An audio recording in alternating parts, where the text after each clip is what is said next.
A number of polls, including our own, show Americans are increasingly worried about the economy and more pessimistic about where it's headed than at any point in recent memory. March brought the biggest jump in inflation in nearly 2 years, but it's not just prices. Americans are anxious about their jobs, and specifically about whether AI is coming for them. Some prominent voices are calling it catastrophic. Others say it's all hype. The data so far is somewhere in between and deeply contested. Let's try to break down some of this with Josh Tyrangiel of The Atlantic. He's spoken with economists, CEOs, and a number of experts all about this for his recent piece, America Isn't Ready for What AI Will Do to Jobs. Josh, thanks for being with us. My pleasure. So there's been a lot of talk in recent months about AI coming for especially entry-level white-collar jobs. You've done all the reporting. Paint a picture for us. Sure. What I really set out to try and figure out is exactly to your point, like what's actually happening and what's about to happen. And so I did a little bit of a tour. I spent a ton of time with economists, and economists are divided really in two ways. We have seen technological disruptions before, and so economists who love looking backward and comparing data say, you know, there's a large school of them who say, look, if this plays out over a decade or more, there's a natural rate of adjustment in the labor force, and it may be fine. And it may even be better than fine, because what we see is that productivity could lift all boats. And so AI may deliver tremendous productivity. There are a cohort of much younger economists, and I point that out because the generational divide is really important here, who don't think that their elders are wrong about the data. They think they're wrong about the tech.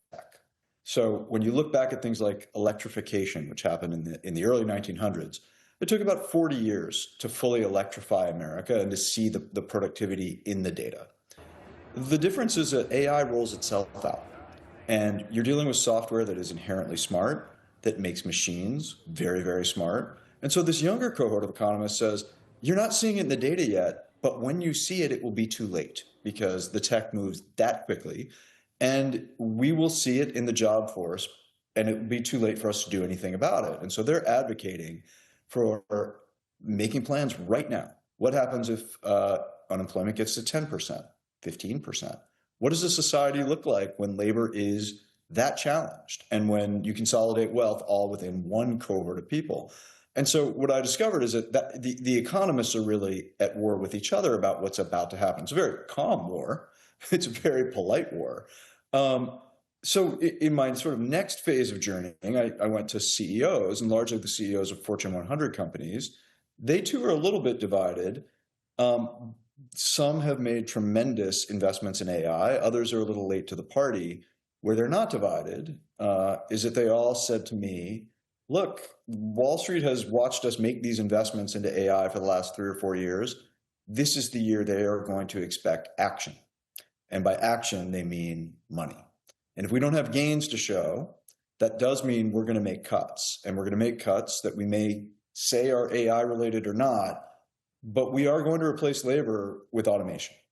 And that was very definitive across a bunch of the largest CEOs that I spoke with. I would point out that most of them did not want to speak on the record. And that itself is telling about the state of people's anxiety and ambivalence about AI in the economy. Yeah.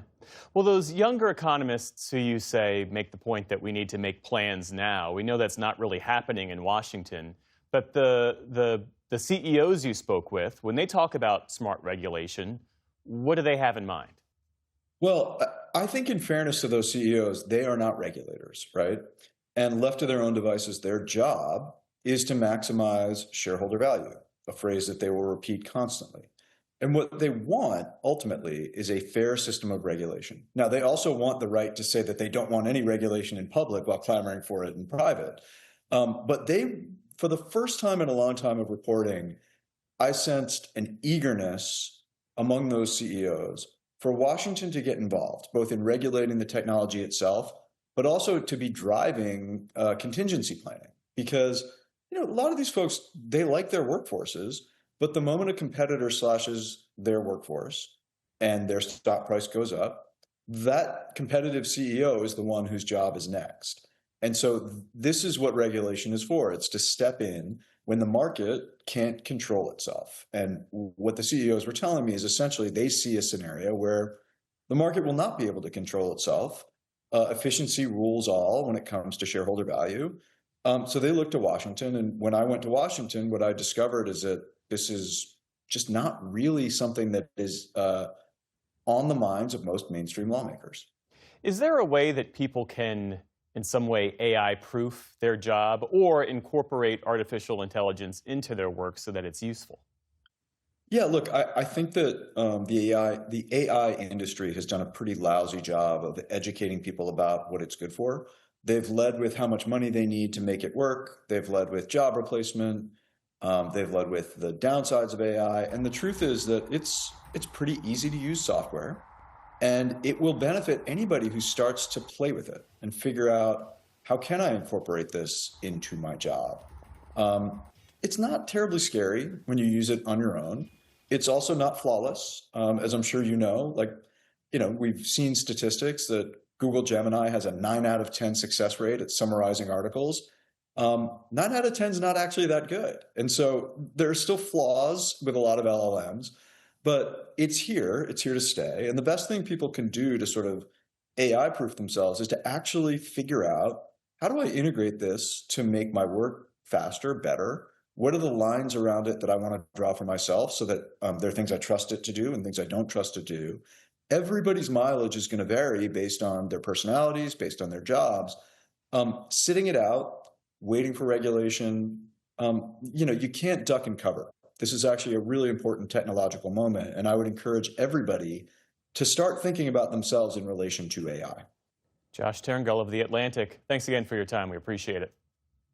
Thanks, Geoff.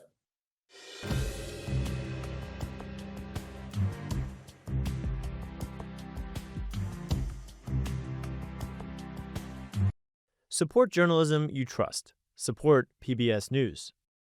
Donate now, or even better, start a monthly contribution today.